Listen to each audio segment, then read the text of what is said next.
absolutely anything. Absolutely anything. Absolutely anything.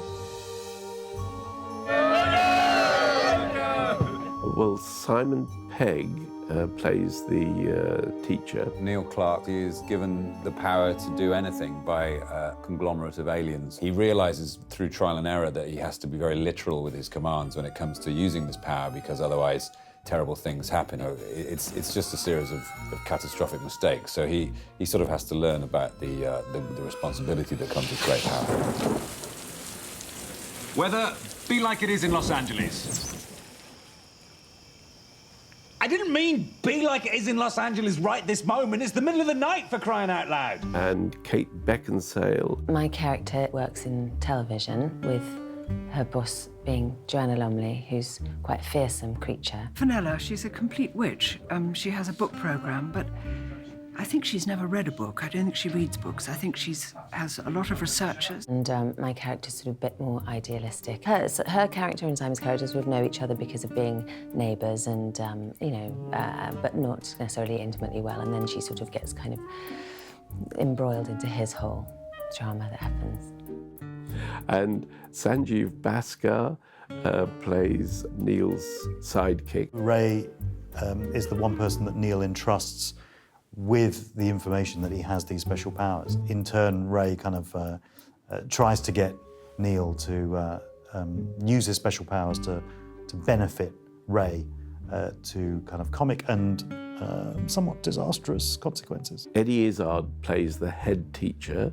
My character, the head teacher, his name is Head Teacher. That's his actual name, so it's Stuart Head Teacher. He's a very dark character. He's evil. Rob Riggle is an ex-colonel from the Marines, and so he was perfect casting. I play Colonel Grant, and my character is awesome. He's a very focused individual. Doesn't hear too well, doesn't do a lot of listening, does a lot of transmitting, not so much receiving, and is in love with Kate Beckinsale, and can you blame him? And he's not going to take no for an answer. The Pythons all voice the aliens. Janet is Mike Palin. Maureen is Terry G, and Eric Idle voices the salubrious Gat. Sharon is John. Kylie is myself. I love Terry. He's like, I think Michael Palin has got a lot. He must be incredibly nice if he's nicer than Terry. I mean, Michael's known as the nice Python. Terry is like the nicest human being on earth. It's lovely to work with a director who laughs as well. Terry will chuckle madly at the end of a take, and you feel very validated by that. And Robin Williams voices Dennis the dog. It must have been almost his last voiceover. I like obeying orders, especially your orders. Robin Williams phoned me up on my cell phone and said he'd just got an idea. Dennis is a 16-year-old boy. He was so excited about that. So we did a Skype call the following Monday with Robin voicing the dog. And it was great, yes. I love Mojo. He is such a sweet dog. When an animal is on set, you are essentially beholden to it. It's all about getting the animal to do what it needs to do. So if I do an amazing take, if I do the best acting I've done in my life, but Mojo doesn't get it right, we can't use that take. But if Mojo gets it right and I do a take which is all okay, you know, like passable, then that's the take we use. Mojo is approximately 4 years old now. We don't know for sure because he's a rescue, so we don't know when he was actually born. We got him to train for film work when he was about 18 months old. And yeah, we've had him ever since. This is his first film. He really likes Simon. They've got a nice relationship, which is always good. And he always wants to say hello to Simon, jump up and have a little bit of a stroke when he sees him. And luckily Simon's got dogs and is a dog person, so he's really good with Mojo. I had a slightly trickier time. There's a scene in which I end up sort of snogging a corgi, and then I was given a sausage to sort of become friends with it. and it growled at me when I was holding the sausage. So I thought, my God, what's it going to do when I actually have to try and kiss it? And they said, oh, no, you can't kiss it because it might bite you. So the whole point of the scene was that I had to sort of be madly snogging this dog. So that was a little bit tricky. He did make this noise after he climbed off me, like that, which I thought was really insulting. We took over an old school, an abandoned school. We shot everything there. We took over the gym and converted it into Simon's and Kate Beckinsale's apartment. Obviously, all the school classrooms.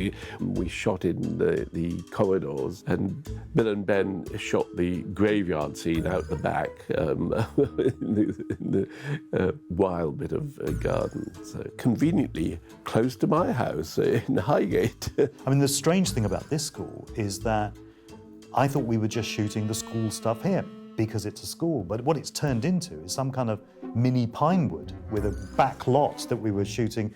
Ascot Races was out the back just now. And it's extraordinary. I mean, outside of, Pinewoods and Elstrees and places like that, I've not experienced that before. The thing was, for me, with everyday costumes, is that you shouldn't notice them. They should just make sense. You know, all the show goes in the pink policeman, you know, the fruity dress that Simon ends up in, and the Walking Dead, the duck feet. I want the audience to look at those, not the t-shirt and jeans. So this is one of our Walking Dead. We've got 3 historical costumes. Jim was quite keen, as was I, to get some historical characters in there. It was a great opportunity to get those elements in. Other fun costumes we've got are the Ray worshippers. Ray is a biology teacher and he wears a lab coat. So I thought maybe it would be quite fun that his worshippers also wear lab coats, except they're kind of decorated in a kind of obsessive, scary way. And then the pink policemen, again, these were the guys who actually I think probably took the most amount of time. But everything was made. I mean, these are perfectly made stab vests. You know, the fleece had to be made from scratch, sourcing the fleece, sourcing the pink zip and the buckle. And then, of course, they're wearing fantastic duck's feet. So we were anxious to make them different sizes. The nasty alien, played by Terry Gilliam, is a very tiny little chap.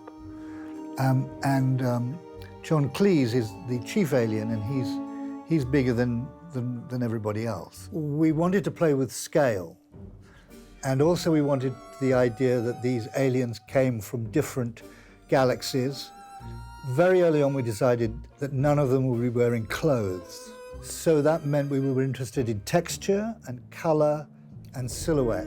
We found that we needed to give the audience, the viewer, elements that they sort of recognize. So there are vestiges of turkeys and vultures and crabs. And initially we thought we'd have lots of limbs and, 3 heads but the further we got away from a slightly humanistic nod to limbs and the number of heads, the more difficult it was to make them believable. Well, the aliens live in a huge spaceship, which is based on a large jellyfish. So the idea of making a spaceship that was vertical rather than horizontal, and a spaceship that had sort of tentacles, and looked rather dangerous, but rather beautiful. So it seemed to be a good starting point. I wouldn't mind sort of teleporting around, visiting everywhere. I'd get the person who gives you 3 wishes, and I'd go for that guy. And then the first wish would be for as many wishes as I wanted, and then I'd have 2 spares, even if I screwed up. I would like to go to an art gallery and spend all day staring at paintings. I give myself the ability to continue to do absolutely anything. I'd wish for a solid gold Cadillac and fill it with bikini models and drive around burning $100 bills, probably. And I guess I could do something for world hunger too, but whatever. I'd sit down with a lawyer and I would draft up the solution to the global problems, to the word. I mean, get it down to the letter so nothing could possibly go wrong. So you'd solve all the big issues: hunger, climate change, poverty, war, disease, everything. Just do what exactly I'm doing now. My son, who's 8, asked me the other day after filming, asked me what I did today, and I said, well, I got turned into a duck and then I got turned into a sausage. And he kind of looked at me and went, okay, and then just wandered off. And I don't think I've been able to say that on anything I've ever worked on before.